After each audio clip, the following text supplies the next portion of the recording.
Hi friends! Welcome back to another video. Today I thought I'd share cozy devices, as you can probably tell from the title. I noticed that we usually talk about the games we play, but we rarely talk about the devices we actually play them on, so I thought this might be a fun little video. Although when we do talk about them, it's usually the Switch, so I thought I would add in two other devices that I own, such as the Lenovo Legion Go and the PlayStation Portal. I know there are other devices such as the Rogue Ally and the Steam Deck, however I don't own either of those devices, so I thought I would just stick to what I have.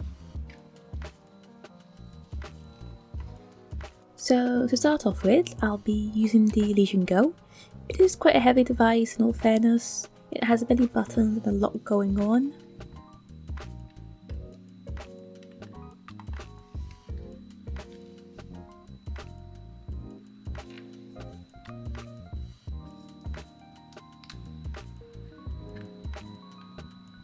The handles also do come off just like on the Switch, so you could essentially use it as a mini tablet as well, since it is running Windows 11. I can't say I've used it that way much, but the option is there if you want to have it in a tablet form. Oh, and just like on the Switch, you can use the controllers when they're not attached as well. I don't have a device to put them in like on the Switch, but there are controllers that you can place them into and just use it like a tablet form as well, or the same way you would as your Switch. And reattaching the devices isn't too hard either. I struggle a little bit, but it really is quite easy to put it back in as well.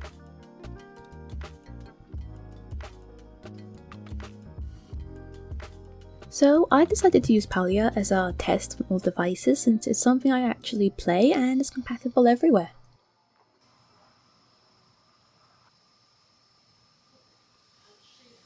I'll firstly say that the screen size is really lovely and the resolution is also great. In that sense, it can't compare to the Switch. It has an 8.8Q HD plus IPS display with a refresh rate of 144Hz, which are the settings I tend to leave it on, but I'm just lazy that way. Lowering these settings will probably give you better performance, so I would probably suggest that for the more demanding games. I also have the 512GB version, however you can get a terabyte, although I've opted to manually add a terabyte to my own Legion Go, and it also has 16GB of RAM. I'll also say it can get noisy to fans, especially if we're running a higher end game and the battery life is not the best. However, I believe 4 hours of gameplay is more than enough for me at least. And one more thing to add, I do have a white sticker skin on, so it's matching my other devices which I got off of Amazon. It was incredibly tedious to put on, but so worth it in my opinion. And with that quick overview, let's move on to the PS Portal now. Now I must start by saying there's two ways to use this device. You can either get the premium membership and stream all your games that way, or if you already own a PS5, it will connect to that device. So essentially it's a streaming handheld device, which in my opinion is the most comfortable to use in the hands for a long period of time, as it has that PlayStation 4 layout.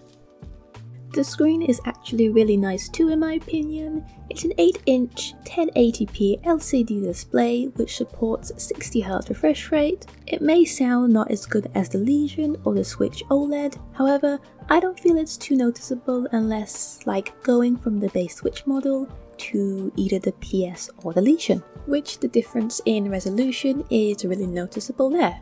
I'll also say that you do need a really good internet connection for this to work, so if your connection is unreliable, unstable, or perhaps is in a separate room to where you play, it might not play so well unfortunately. So even though I love this device, I tend to use it in the living room where my PlayStation is connected to the internet directly, so my experience is very nice, but I don't think I can recommend it otherwise unless you have all I've just mentioned before. Either way, I decided to include it in my list as it feels like a very cozy device to use. And of course our final device will be the Nintendo Switch, which is no doubt people's most favourite, especially if you enjoy the Nintendo exclusives.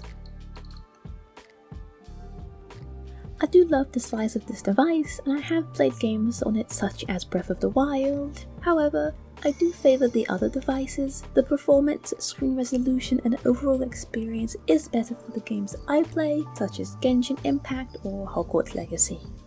Perhaps I need an OLED version or the Switch too, but unless the games I play the most are available, for my use, using the Legion Go makes much more sense as I have access to my Steam library. But that's not to say I don't like the Switch. I really do enjoy playing on it, especially if I am not at a desk and perhaps I am playing in bed or on the sofa.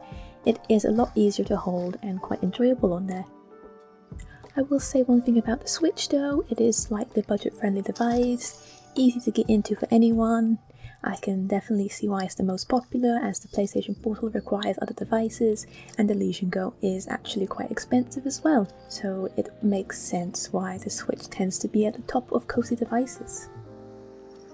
So these are all the devices and they're all wonderful for different reasons, and I believe when choosing which one to buy, it all comes down to the games you play, and how and where you play, and the kind of experience you might be looking for. Full transparency from me though, had I not been gifted these devices, I think I would have only bought the Legion Go first, as the Rogue Ally was on my radar anyways before getting these devices.